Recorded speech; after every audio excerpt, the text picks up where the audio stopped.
Olá a todos. Esta é mais uma parte do tutorial em vídeo da empresa Autodocs sobre a substituição de peças de automóveis. Neste vídeo, iremos mostrar-lhe como substituir ponteiras de direção em Volkswagen Transporter T4 por si mesmo.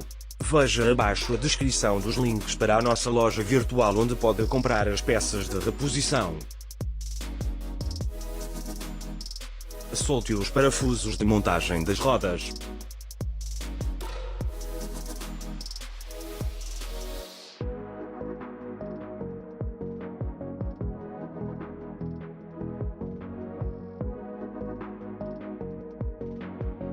Use uma chave de caixa número 19.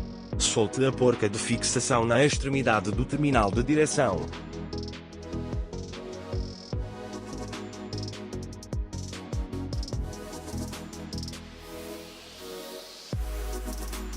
Use uma ferramenta específica para retirar a extremidade.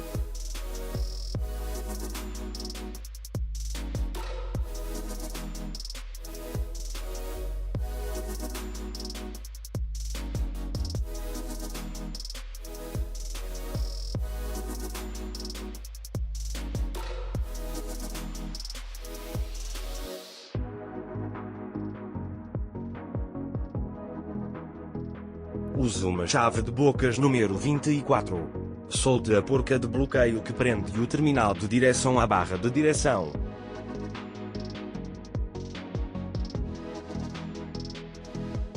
Desaparafuse a extremidade da barra de direção.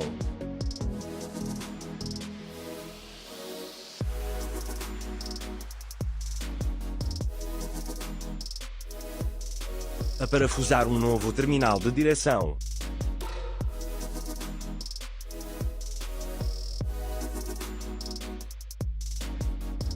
Apertar a porca de fixação num novo terminal de direção.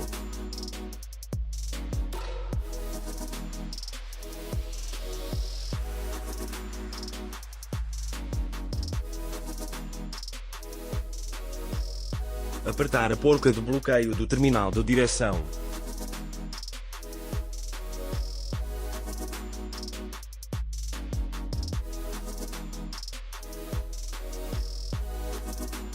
Instale a roda.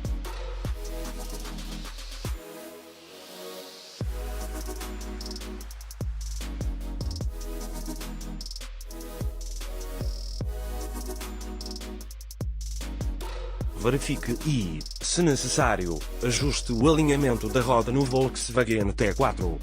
Obrigado por assistir ao nosso tutorial. Subscreva-se no canal da Autodoc e não perca os novos vídeos.